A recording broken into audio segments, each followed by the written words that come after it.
Today, we're gonna plant some azaleas. So, I got these at the store on a whim. I went there to get some grass seed, and I left with some flowers. Imagine that. I've been planning on putting these here though, since we built the fence last winter. If you don't know, some azaleas do really well in shade, and this is extremely shady. So I don't have a lot of options. I've been looking forward to this. This has been my plan. Azaleas or rhododendrons, I wasn't sure. Fun fact, you have azaleas and rhododendrons. Azaleas are rhododendrons. Rhododendrons are not azaleas. So the scientific name for an azalea is a rhododendron, and the scientific name for a rhododendron is a rhododendron. So good trivia knowledge, I guess. So first thing I'm going to do is read the tag on this one. So I read these before I left the store, obviously, because I wanted to know if they would do okay in the shade, because some azaleas do well in full sun or a lot of sun. Some do better in shade, so I wanted to get the right ones. And I wanted to get the right size for this location. I knew how big of a plant I needed. Some azaleas stay really small, some get huge. So I wanted the right size. So first thing I did, I looked at the size. It says average size is 5 feet. That's what I'm looking for. For here, the main reason I'm looking at the tag is I want to know how far to space these. So you often see in the landscape, especially when people pay for landscaping, they'll pack as many plants in as they can to get immediate aesthetics, right? So in a normal landscape, you'd see 20 of these planted right here. Well, this gets 5 foot by 5 foot. So I want to plant these so that when they're full grown, they are not too encroaching on each other, killing each other. It's a waste of money. If I put 20 of these here, a bunch of them are going to die, maybe all of them. So in this small space, I only need 3. So again, I'm looking how big they are. So these, it says 5 foot by 5 foot. So I need 5 foot between each, give or take. They may not get 5 foot wide, maybe 4. But for what I'm looking for, I want about 4 to 5 feet between the two. Again, it doesn't have to be perfect, but that's what I'm looking for. And same goes for if you're planting up against a fence or a building or a wall. So if it says to plant these 5 feet apart from each other, if it grows 5 foot wide, then right in the center of that plant, you've got 2.5 feet to each side. So I want about 2 to 2.5 feet behind it. So I actually want to come out a little bit. Again, not a big deal. The plant will get to the wall and it'll stop growing, but you don't want to put it right up on it. So next thing I'm going to do is dig the hole.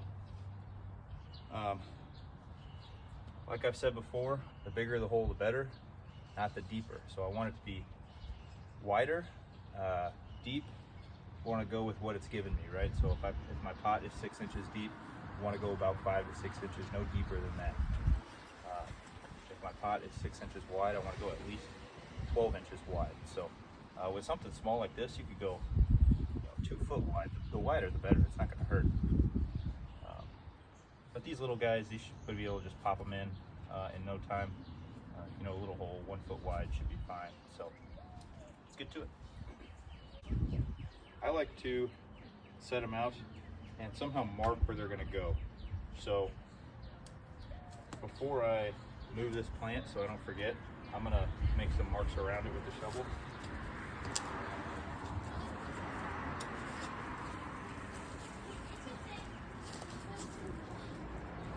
Just so I know. Now again, with these little plants, not a big deal. But if I'm planting something this big around, I want to make sure I'm putting it in the right spot, because I have to move my whole 2 feet. It's a lot more work.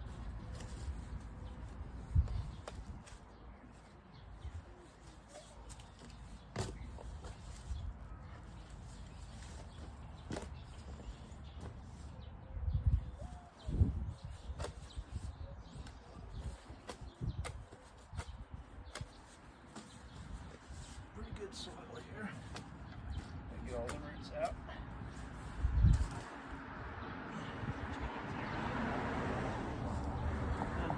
take it out, I'm gonna set it in there and make sure it looks pretty good. I'd say it's a little too deep. Again, I'd rather be shallow than too deep.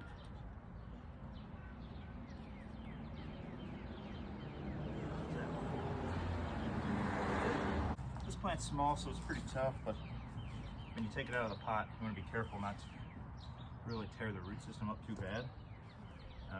Sometimes they slide right out, but we'll see. I like to kind of work it a little bit. Come on. Oh yeah. Slide right out. Yeah. So that's a good specimen. The roots aren't too dense.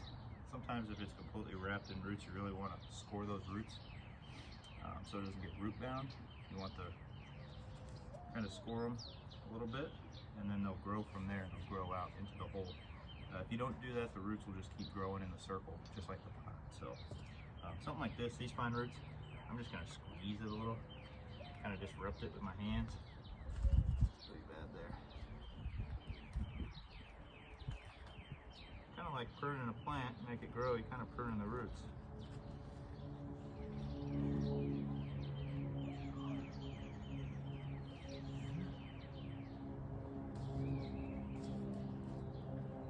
Nice thing about planting these small plants is you usually have enough soil to fill a hole back in.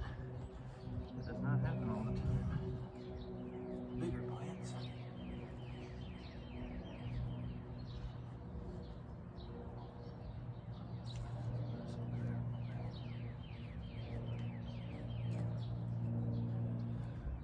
Just gonna fill it up nice. I don't like that it's on a hill, so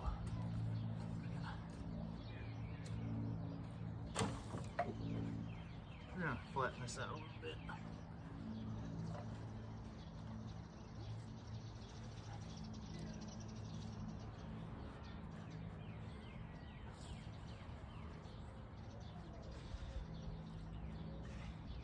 There we go. Not too deep. Now, I'm not gonna pat it down too much because I want to leave pockets in there for water and air. So there we go. Okay. So same thing. I'm gonna mark it. Actually, this is so small I can fix it. Pretty simple. And I'm just gonna pop that up. Just like that.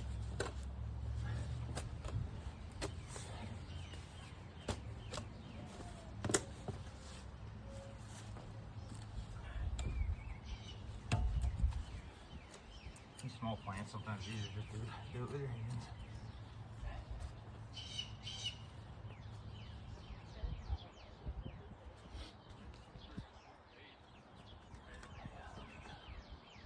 So again, I'm just gonna work this a little bit. I want it to just slide right up. I don't want to yank on it right here and completely tear the root system. That'll happen sometimes if you buy a plant that has really weak roots. The last one was good, so hopefully this one's good. Oh yeah, there you go. There you go. Yeah. See that?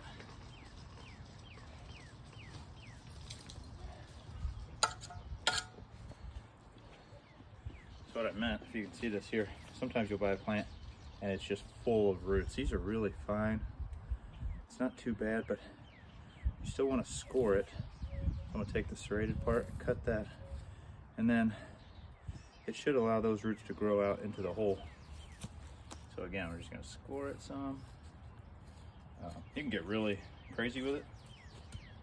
You know, it's not gonna hurt it to disrupt those roots, especially because I'm going to be here watching it every day.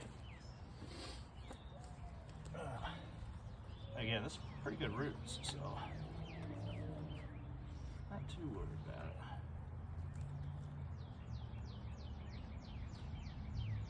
Okay, looks good. We'll just fill it back in. Not a big deal with these little plants, like I said, but if this was a big bush,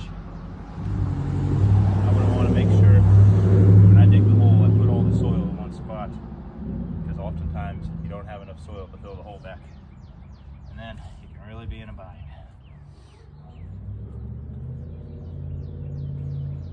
Another thing I did before I started recording was this was really mounded up from doing the fence. A lot of extra soil here. I didn't just spread it out or get rid of it. I put it in a wheelbarrow right there. Because the reason I went to the store was to get some grass seed. Because it's gonna rain later this week, and I've got some areas prepped. I'm gonna put down some grass seed. I'm gonna mix it with some of that soil to cover it. You want just an inch or two. You want the grass seed kind of like an inch or two under the soil. So I'll put it down, break it up, mix it in there, and then I'll sprinkle some more dirt on top. In a few weeks, we'll have some grass. Last one. I think I'm gonna use this for just to show you how easy it is. So again, put the plant where I want it. I mark around there so that when I move the plant, if I have to get up and do something, I can come back, see where the plant is gonna go. I'm just gonna dig it. Looks good from my house. All right, one more time. 2 out of 3 with good roots. Oh, I can see this one plant here. Really wiggly, so gotta be careful. It may not be in there very good. So we're just gonna let gravity do its thing. Slide it out. Oh yeah, look at those roots. Pretty good. So what I was saying about being root bound, if you get a plant like this, those roots have been growing in the pot and they've just been circling. If you just plop this in the ground and just fill it back in, these roots don't spread out to the new soil. They'll just keep circling. So you want to score them, essentially, which is like pruning them. And when you do that, all those places where the roots were cut are gonna grow, and they will spread out into the new soil. It's called being root bound. Okay. Now hopefully these grow and do great, have no issues, and don't prove me wrong. You never know. Azaleas are tough to grow. I believe, I could be wrong, but I think they require very specific soil nutrients and whatnot. Can get deficient very easily, but you know what? They were $10, so we'll see. There you go. Another thing, probably wondering why I got these little guys. I could have bought for $20 or $30 bigger ones, because just like people, younger plants are tougher and grow faster than older plants. And there's been studies on this. So say this is a tree and I buy it, it's a foot tall, and I plant it next to a tree, or it's a foot tall and it's a year old, and I plant it next to a tree that's 3 foot tall and 5 years old. After 10 years, the small plant will have outgrown the larger plant, because the small plant adjusts to its surroundings and gets over the stress of that new planting much quicker than the bigger, older plant. So just because the plant is big now doesn't mean it's the right plant for the right place. So I always go small if I can. All right, now lastly, I'm gonna clean this up and give it some water. All right, water these bad boys in.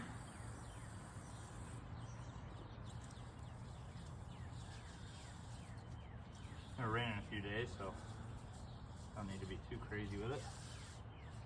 But I'll go through the water fast.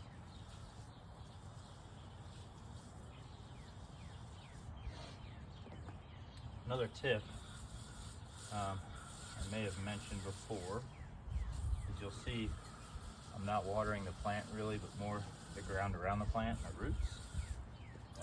That's because the roots are what uptake the water and not the leaves. I love, you'll see in movies and TV shows, they water the flowers like that.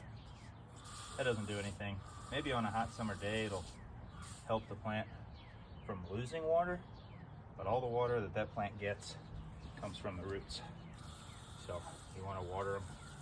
You want to water the roots around the plant, and avoid spraying the leaves if you can, and avoid spraying the twigs even.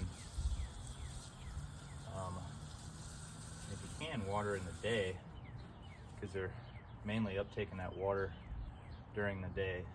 If you water them at night, they'll sit there all night in that water, and it can lead to fungus or bacteria, because again, that water's just sitting there, it doesn't uptake. So you can water in the morning, that's the best time, afternoon, but whenever you can is better than not at all. And you know what?